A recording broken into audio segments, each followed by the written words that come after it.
In Coimbatore on campaign trail with Tamil Nadu Minister for Industries and Investment TRB Rajaa, thank you so much for speaking to us. I noticed that in your speech you were talking about how Tamil Nadu gets back 29 paisa for every rupee sent in tax. How are you communicating this fiscal federalism issue to the voters? Well, the lucky part is the people of Tamil Nadu are quite wise and educated also. So most of them already know, because we've been saying this for over 2 years now at least, uh, longer than that actually. But over the past few years, we've been, once the DMK regime came to power, and once we got to see what really is happening in the coffers, we saw very clearly that the union has not been very fair to the state. So we've been talking about this for quite some time. So the people have regularly heard about, and they've heard our case strongly, right? So, and people of Tamil Nadu are extremely aware, politically aware, and they're also pretty savvy with economics of the state. So when we say that, when we explain things in the right way, they do understand, and that's why you see people of Tamil Nadu questioning. In fact, last night, also I think there's one young lady who questioned the BJP's fellas. She got assaulted. That's the state of the BJP, the mindset of the BJP everywhere in the country. Sadly, that's coming to be true here also in Tamil Nadu. And that's exactly why the BJP needs to be shunted out of Tamil Nadu and India. The candidate here in Coimbatore and the state president Annamalai keeps talking about how if BJP is voted to power in large numbers, they can bring in investment to Tamil Nadu. What's your response to that? We've already gotten the best investments in India. Tamil Nadu is the number one state. What he has very conveniently forgotten to say is the investment that they've taken away from states like Tamil Nadu. Not just Tamil Nadu, other states also. They've taken away states to where the investments from loads of other, all those genuinely deserving states have been denied their due share of investments because of the certain high-handed approaches of the certain biased approaches of the union government under the BJP.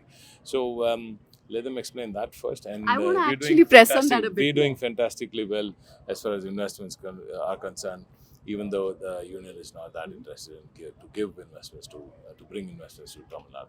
So don't worry, we've got our case covered. Let them try to first bring in good investments into India and try to grow the rest of India also. It's very relevant that we're having this conversation in Coimbatore because, you're the investment minister as well. And I think yesterday, finally, the chief minister spoke about how investment is being driven to Gujarat. So what Not driven to Gujarat. Some of it is being diverted to Gujarat in a very, very unfair way.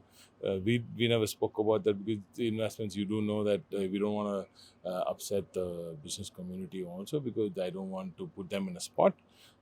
They've been arm twisted into BJP led states. But the sad part is, when they take them to such states, when the investments go to such states, it doesn't thrive there. Yeah. That's the problem. Yeah. It's basic problem with the BJP is that they don't understand states, they don't understand India. They don't understand plurality, they don't understand talent, they don't understand diversity. Right? And they don't understand the talent that each state has. See, Tamil Nadu is the talent capital of India. Right? We have the best talents in the world because of the best education system, because we built it over 100 years.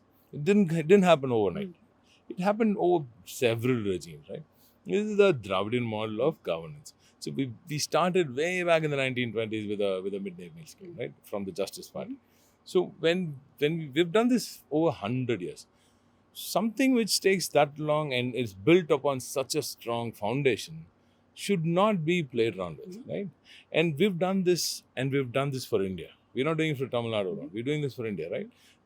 The people who have studied, who've come out of the institutions from Tamil Nadu, are placed worldwide in all those institutions, and you call them Indians, right? You don't call them just Tamilians, right? So we've done this for India, and we're extremely proud of it. Now, when you take investments which let's say, especially high-end investments, which need high-tech jobs, right? Which need high-end jobs, technically skilled jobs, skilled labor. That kind of job, you won't get anywhere else in India. That's the strength of Tamil Nadu, right? Certain states have certain talents, certain strengths, right? So Tamil Nadu, for instance, we cannot get bring loads of red category industry, right? Yeah. Take that to desert states, right? Take that to, let's say, your Gujarat or anywhere else where you have loads of land, just plain vast arid land, right? But when you need technical skills, you need talent. You don't have that there, right? You don't have the kind of talent that you have in Tamil Nadu. You don't have that kind of brains in Gujarat, right? Then why would you want to do this? Take loads of solar, wind. You have loads of land, lakhs and lakhs of acres of land, arid land. Put that to good use, right? Why would you want to take these jobs there? And you've taken something which you can't do.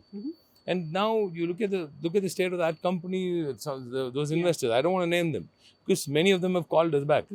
They've apologized first, and then they've also said that, "Hum kya kar rahe hain yaar?" Right? So they are under pressure. Of From whom? The union government is nudging them to go to Gujarat? Of course, that's exactly what I'm thinking. They're all thinking, "What are we doing here?" Right? Semiconductor industry has been also hit because there is a hub coming in Gujarat. And one last question, I'll persist. I know you want to protect the business, but Gift City is one place where the union government seems very invested. They have been giving a lot of rebates to industries that go to Gift City. Will Coimbatore, will Tamil Nadu face some sort of a disadvantage because of that? See, we're very clear about what we want, and we're clear about what our strengths are, right? We need what kind of chip manufacturing at which level of the fab, or what do you need, design, or that is something which we are very clear about. And we also know that you can't get this kind of infrastructure, social infrastructure, and talent, right? So our game is clear. We're pitching to the industry. End of the day, it's the industry's call how long they sustain. But luckily for us, the regime is going to change now, and the new India regime is going to be pro all states and not just for one state. So what I'm saying is, India is more than just one Gujarat, right? This is about all the other states. Don't do this. This is what they've done all these years. It's just plain wrong, right? And I'm not talking just for Tamil Nadu. My leader, through M.K. Stalin, is not talking about just Tamil Nadu. When we say Urimaigalukana Poratam, when we say this is for the rights of the state, we mean rights of all states, not just Tamil Nadu. So this is Modi versus states? Not one state, but... I know, I still don't want to make this about just one person. This is about the BJP versus the states. Okay.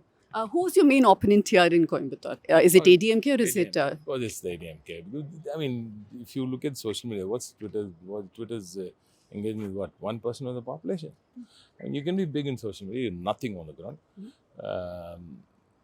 Our main competition is, we're taking them very seriously. The AIADMK has its own strength. They've had this, they held this for a long time. We want to, so we have our task cut.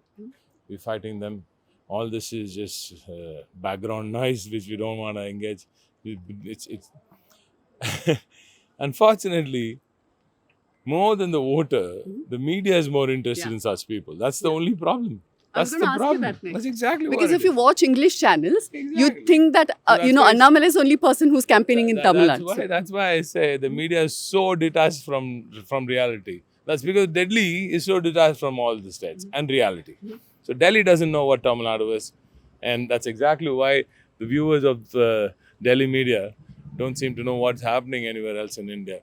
So, so it's high time they wake up and see what Tamil Nadu is all about and wake up and smell reality. Right. I'm going to let you go. Thank you very much for joining us today. Thank you. Yes. We're covering elections from the ground, not just as talking heads from the studios, so we need your support. Make sure you check out the joint election front of News Minute and News Laundry and contribute to make sure that you keep independent journalism alive. This election season, your right to choose puts you at the heart of it again. We'd like to be your eyes and ears. Choose the journalism and media that serves democracy and you. Simply log on to newslaundry.com/2024 election fund and choose an amount of your choice for the reports of your choice.